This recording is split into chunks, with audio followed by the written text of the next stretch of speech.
It's 13th of April, 2020, 10 a.m. This is the second recording of the day, and then I'm going to go and get on to other work, which relates to actually I have to do my aspect of the subject of the video here.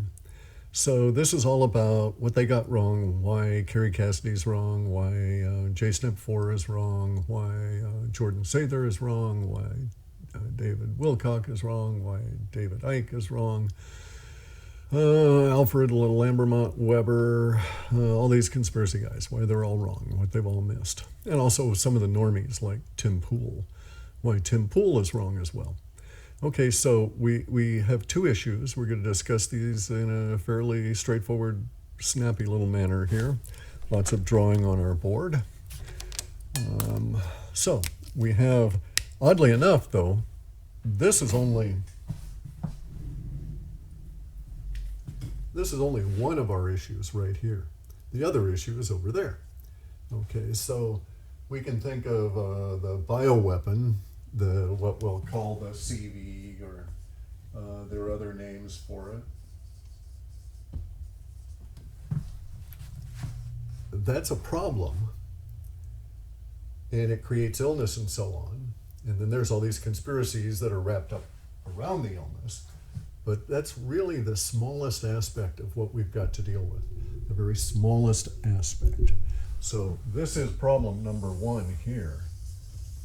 And proportionally, it should only really be occupying this amount of the board right up there.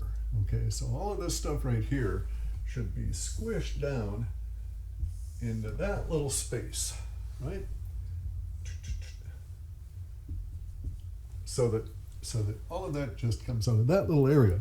Then the rest of the board over here is to address the real problem, which is that civilization is broken.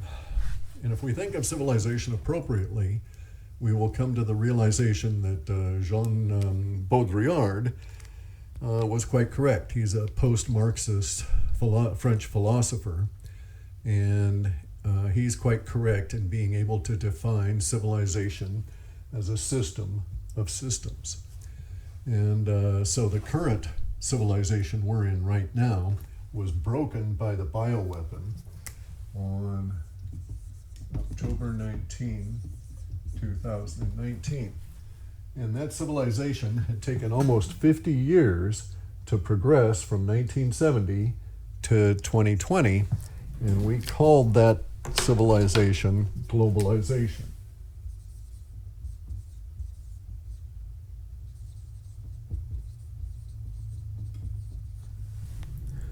And it's broken. And it was a system of systems. It was a system of more than just a system of systems. It was a system metaphor applied up over the top. It was a system plan, a system design applied over the top of all of the other systems. So this was the just-in-time inventory model that was applied to, and actually we should have the little tilde symbol there, that was applied to all of the other systems. So every system was invoking the just-in-time inventory system where you manufacture it, you basically store it in the transport until it arrives at the destination, where it's assembled into whatever it's supposed to be, and then that device or whatever it's supposed to be gets into another transport system, which is also its warehousing, and it's stored there until it gets in the hands of the consumer. So there's no warehousing, there's no inventorying. So you start off with big piles of raw material here in trees or mines or whatever, big piles of raw material that then spend most of their life in transport, a little tiny bit of their life in fabrication, and then more time in transport, and then put into use. And they have planned obsolescence, and they're supposed to drop off and die and all of this kind of stuff. And so that you would then go back, and everybody who was a consumer, this was all intended to support, the consumer society. And that died on October 19th. So all of this is gone. The whole just-in-time transport system is gone. There's no more big boats coming from China filled with containers. We won't get any more containers from China likely. Wherever the containers are at the moment, they're going to be stuck there for a long time. Not because we run out of oil, not because we run out of ships, but rather because we run out of something to put into those containers to make it worthwhile to move them somewhere else. And so the containers themselves will become their own sort of a cast-off commodity as we go forward here. And there will be all kinds of cast-offs from our broken civilization, that is the broken globalization that took us nearly 50 years, that was destroyed in just mere months by the bioweapon that the Communist Party of China let loose. And we should note here that within the conspiracy areas, the Communist Party of China is pumping out vast quantities. So they're a feed source for conspiracies because they're trying to desperately deflect blame from themselves for poisoning humanity and breaking our civilization, which was a system of systems. And we now see that Jean Baudrillard was correct, and that a system of systems is very delicate. It requires a homeostasis, a balance among all of the systems in order for it to all work out. So right now we have a Tesla car system that requires just-in-time delivery of parts. Well, those parts aren't coming. So when your Tesla breaks down, wherever it happens to break down at, that's it. Once the parts that are in the United States are used up, there won't be new ones coming from China. So whatever parts are able to be distributed, that's it. Those cars are kaput wherever they remain, unless whatever breaks could be handcrafted or some other substitute could be used, such as a locally available part. Or, tires, that kind of thing. Sure, no problem. Lithium batteries, well, those are going to be hard to come by. So all of these systems, all the electric vehicles, all vehicles, as a matter of fact, anything that complex is broken because those were heavily dependent upon a just-in-time level of complexity on top of everybody's just-in-time delivery systems for their individual part streams. And so it became extremely complex as we built up, very complicated. And as we see, a breakdown at a fundamental layer and the whole thing comes crashing down. So there won't be new cars produced for a while, new car models, there won't be new jet airplanes, there won't be much point of jet travel, so the whole global airline industry will dissolve. Travel as such as it becomes will radically change because our civilization is broken, and so the system of systems that support it and define that civilization and from which it took its name is broken, and our just-in-time delivery system is part of that breaking. But it actually goes to all of the systems here. So the just-in-time system as it relates to agriculture is broken. And we can see that now. And Tim Pool is wrong, by the way. We won't be going to veganism because in order to support an agriculture system based around grains, which is his supposition, beans and rice. Beans and rice don't store as long as he thinks, by the way. And if they get bacteria on the beans, they'll store less than a year and they'll become inedible. And rice can mold, etc. So they don't store as long as he thinks unless you take proper storage precautions. And it's the same with anything. So he's really debating preservation of food, not food items. But we won't become vegans because the complexity required to support protein from grains is huge. It destroys vast quantities of animal life. It destroys the land. You have to have a huge, giant monocropping agriculture system such as we have now, and that's broken. So there won't be veganism. So we'll lose veganism and vegetarianism because the agricultural system that supported it is broken. And note, I'm referring to this globally, right? Many places it's not as broken as it is here in the United States. We were heavily dependent on transported foods. Many places are not that way. So but in China even, China's agriculture system is shot.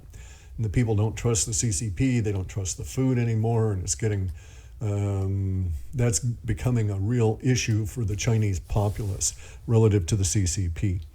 And that's showing up in some of the conspiracies that are showing up in some non-Chinese servers, yet close enough that Chinese citizens can participate through connections. Anyway, so agriculture is broken here in the West primarily, but throughout the planet. So we won't be buying, bananas from South America. We won't be buying bananas from Africa if you live in Europe. The transport of out-of-season foods will break down, and our food choices are going to change because we're also encountering another stressor here. So we had civilization under the stressor under all of its stressors, reaching various different criticalities. But we also have climate. And it's getting cold.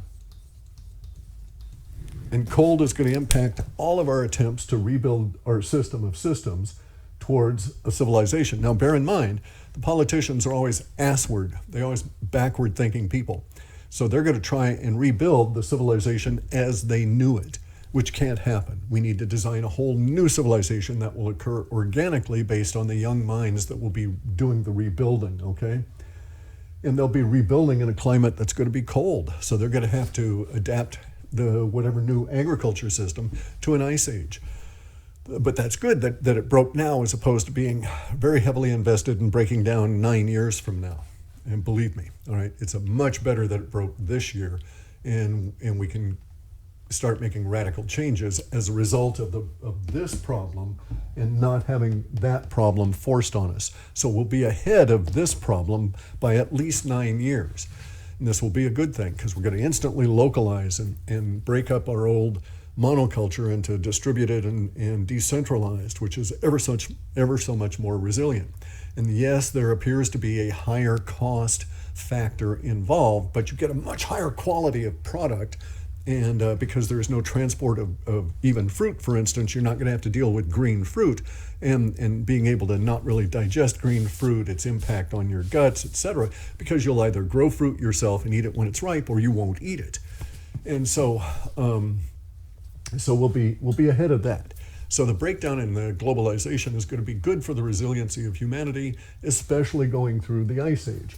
So we might as well put up here that just one of our challenges is ice age. Ice age. And that's going to affect how we rebuild, where we put our resources, and all this sort of stuff. But it'll be evolutionary as we go forward. And so it'll involve us within our rebuilding and will influence and inform our rebuilding efforts, mostly without us getting too wrapped up in really planning for it. So in other words, it'll be cold this year, and after 2 years of really cold weather, we'll think, maybe next year is going to be pretty cold. Better put some extra insulation in this factory, or better make our greenhouse a little thicker, that kind of thing, so that we'll get to the point where we have a natural adaptation response to the environment. Especially since we're going to end up being local. Okay, so the problems will become localized. So this is good for us. The resiliency on our food system as it rebuilds will mean that if you're in the Northeast or in the northern part of the United States, you won't be dependent on what happens to labor conditions in California for vegetables in the winter. Because if they're not grown locally for you, you won't have them. If you don't can them, you won't have them. This sort of thing, right? It's going to be at that level. And this goes back to Tim Pool and his misunderstanding. If we were to degrade, we don't degrade back to individuals that going out and graze in the, as a social order. We don't degrade after all the chaos and everything back towards a society of grazing animals. We degrade back towards predators. That's what we are. We are predators. And so the protein issues are ever so much more complex for vegetarians because it is hard to get protein out of grains. And you think, beans are a good source, etc., but they're nowhere near as bioavailable as meat. And we're basically, prior to any, let's say that civilization was 6,000 years old. Well, presumably, since the last ice age then, only half of that time have we been in an agriculture civilization. And prior to that, for half of that time, for at least 6,000 years, we were, since the last ice age, we were hunter-gatherers. So we were predators, and we only ate those vegetables that we found. We didn't cultivate. Very much like the millions, tens of millions of people that lived here in North America prior to the invasion by the Europeans. So anyway, agriculture is broken, complex machinery is broken. So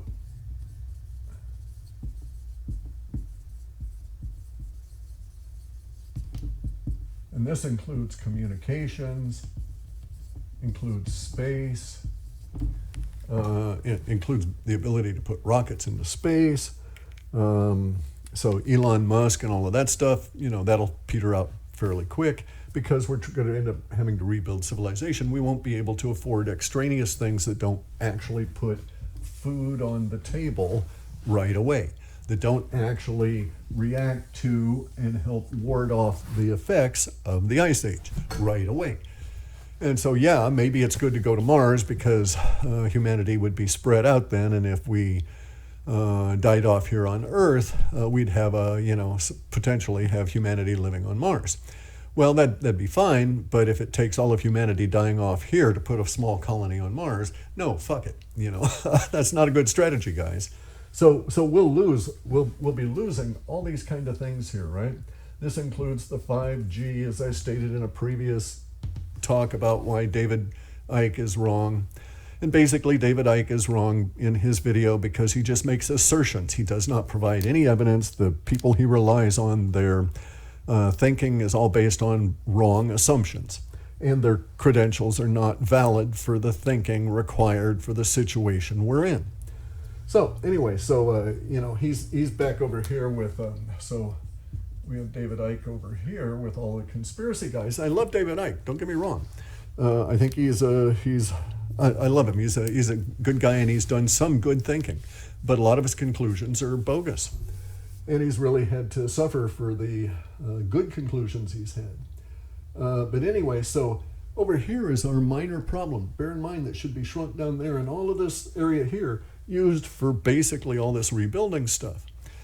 And so we're all stuck in this isolation. We have over here, by the way, in our conspiracies, we have all of the strangeness that's going on with hospitals that's noticed. So strangeness in, let's say, MR, manifesting reality, okay? And that includes hospitals that are not filled as much as some investigators might want them to be filled, that they can't use the words that they would like to be used, such as mayhem and chaos and full parking lots. Also, by the way, don't get me wrong, the disease part of this, the illness part, is indeed quite real.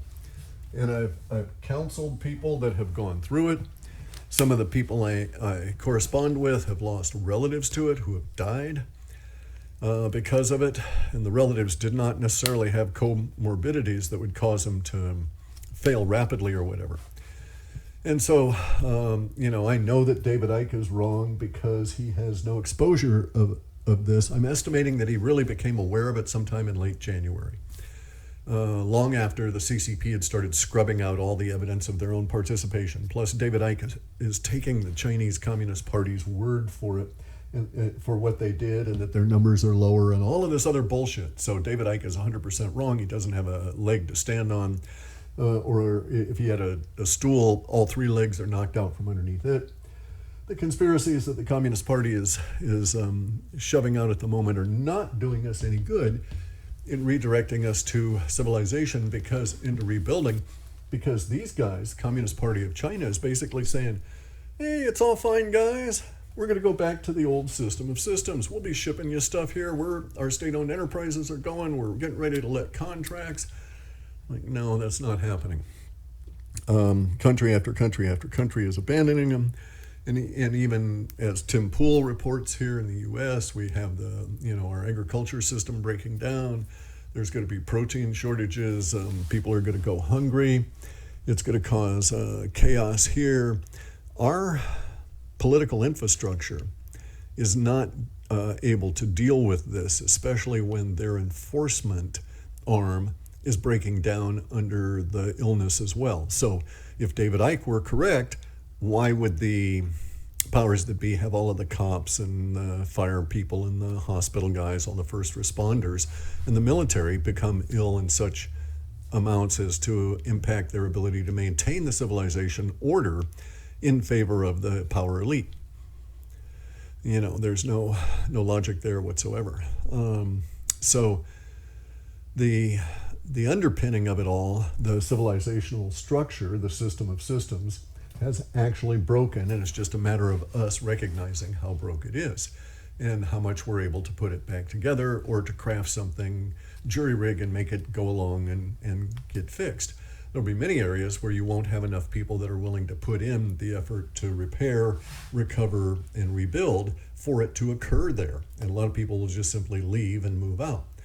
And so this doesn't suit the deep state. So all of those arguments that this is the deep state trying to take down Trump are bullshit.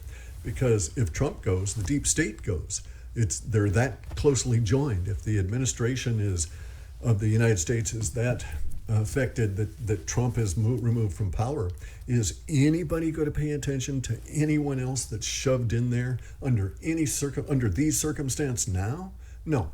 I mean, please understand that, you know, they could put anybody they want. They could put Hillary, Biden, anybody. The military isn't going to listen to them, you know, because the military's got its own problems just trying to stay non-ill and fight the bioweapon. And a lot of them are now starting to understand it's a bioweapon and they've got to get real in dealing with it, as do many of the corporations, because some of the guys I know that are in the future forecasting business, and I was deep in that business, and I know a lot of the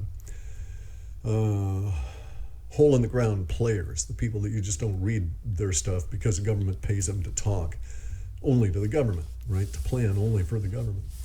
And I know these guys, and they're all out there. Some of them have asked my opinion on a few things, and they're all out there planning for a rebuilding of a civilization that will be a new system of systems, and it's going to take, their estimates now are in the 18-year period of time to recover to something that has an effective stability. We've lost, for instance, the dollar. There's de-dollarization. The oil industry is collapsing, along with all of the other broken parts of this. And it just goes on and on and on. We've lost health care. I mean, the hospitals are working, but all the medicines come from China. So the meds are gone, right? Should be meds. So we've lost all kinds of stuff. We've lost the ability to make computers. And believe me, we know how to make them, so we'll recover. We'll be able to make chip factories here again and so on. But all that stuff has to be done. That's why they're thinking 18 years. And they're also thinking that the social order will be entirely different, because to get to that 18 years, this is where the real conspiracy comes in. And this is what all of the other guys missed, okay? So in the title here, it says what they all missed. And David Icke, Kerry Cassidy, Simon Parks. Simon Parks is a weird guy anyway. David Wilcock and his cadre, you know, Fat James Gilliland, Corey Good, all these people, right?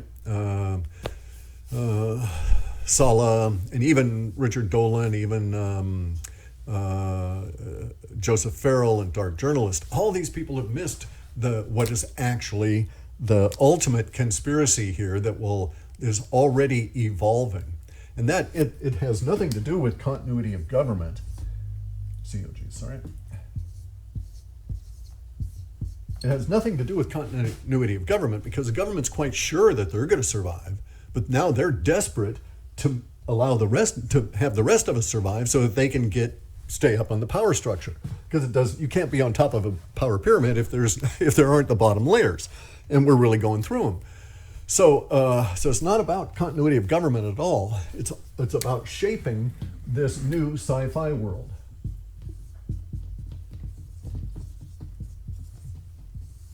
And so those people that are actually thinking and planning and are now for government in holes in the ground are deciding what your sci-fi world is going to be like. It's not the bubble-headed press. It's not the alternate press. It's not the it's not Joe Rogan. It's not any of the people he has on there as guests. It's not the mathematicians or the physicists or any of that. It's a group of futurists that are trying to come up with a plan that will allow us to get from breaking of civilization to this new sci-fi world in an 18-year period of time, because they're figuring if it's taking 22 years, that's a whole generation, and we won't make it. It's got to be able to be accomplished within one generation, and that's why they've got their sights set on 18 years or less. And the way they're looking at it is this progression towards this period right here, but to get there, they've got to meet certain big spikes along the way of accomplishments stepping us up into the sci-fi world, such that all of us guys down here can see that once we've achieved that spike, we'll have that much more confidence in the plan and we'll go for it, sort of like, the Q thing, have confidence in the plan, which is a bunch of Q-ish shit.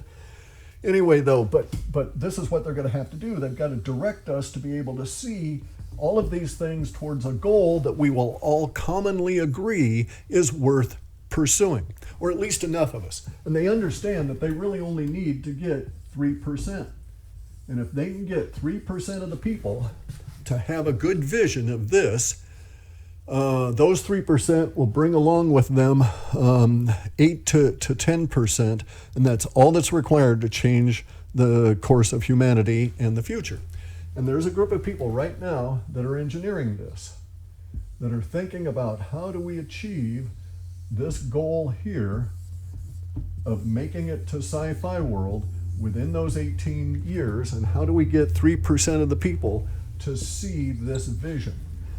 And that is actually the conspiracy that's going on right this instant in the background.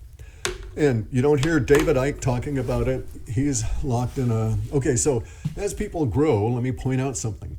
For adult males in the old world, the old civilization where it was dollar dependent, you as an adult male, your prime earning years were basically 41 to 59. And within there was a smaller chunk of 6 to 8 years that were your peak earning years. But after 59, you of course degrade, you go towards retirement. But really it's after 51 that your earnings peak out and start leveling off. And this reflects to a great degree what happens mentally to humans that are from about 51 onward. You lose flexibility of thinking. And a lot of your thinking becomes rigidified. You have what's known as calcified or crystallized intelligence. You're maybe very, very, very, very detailed knowledge about specific subjects and able to put things together greatly, but it's difficult for you to learn. And it's just the way it is. Old people don't learn much, can't teach an old dog new tricks, et cetera, et cetera. So it's inculcated into our culture that this is the way it is with people. And so the point of it all is basically that the thinking that has gotten us to here is not going to be able to, we're not going to be able to recreate our civilization. The flexibility of thinking that is required to take us forward is within the young people. The power structure now, their thinking is not going to succeed in getting us right there. But some of the people that they've hired are actually making plans now, a giant conspiracy, if you will, to shovel us towards sci-fi world. And they're trying to get some percentage of us to identify with this vision such that we will work towards it. Now, what's interesting about this, there's tons of stuff that's interesting about it. We're going to live through this process getting there, is that they have a history within the deep state of investigating UFOs, the idea of space aliens and all of this. And can use that history as well as the things that they have learned in these investigations to propel us along to this world. And they may indeed have to do that if we get to an understanding that so much of our systems are broken. And we start seeing places like in very large metropolitan areas start devolving into Mad Max world. At some point then, they will be forced through political pressures by the backward-looking politicians whose thinking is all crystallized and is not flexible, but they will be forced by the paranoia of those guys to propel us faster into sci-fi world and may roll out some of the stuff that's hidden in Area 51, that kind of a deal, right? And so, so I actually think this is a very exciting time. I'm all whipped up about all of this. I'm going to be active and engaged. The Communist Party of China poisoned humanity and stole my retirement, and I'm really pissed, very, very irritated. But I'm using that anger and irritation towards motivation, towards getting stuff done, including these videos, because someone's got to come on out there and say, first, David Icke and all the conspiracy guys are wrong, and here's why. And then second, here's what they all missed. Okay, the powers that be are not prepared for civilization to be broken. The powers that be are as flummoxed by this as everybody else, and we'll soon see the degradation of the Church of Rome, the cult of Rome, the royal families, the Tavistock Institute. All of these things are just going to go as we go forward. They can't exist in a lockdown control structure, and because it totally exposes them, and other reasons. There's always huge amounts of resistance to that. There's always an explosion of activity after the lockdowns are end, frequently resulting in revolutionary kind of activities, especially when you've got an exposed enemy that's going to be labeled as being part of the bioweapon that caused all of this stuff. But also, they can't exist in the breakdown of civilization in a non-lockdown fashion. And so they're toast either way. They're totally gone. And it's up to the newer generations to take us into sci-fi world as they may invent it. But you've got to remember, you've got the ultimate conspiracy, which is there's people in little holes in the ground sitting over desks with computers right this minute trying to plan out this sort of a progression to get you to a sci-fi world with them still on top. And that's the goal. They want to still be on top.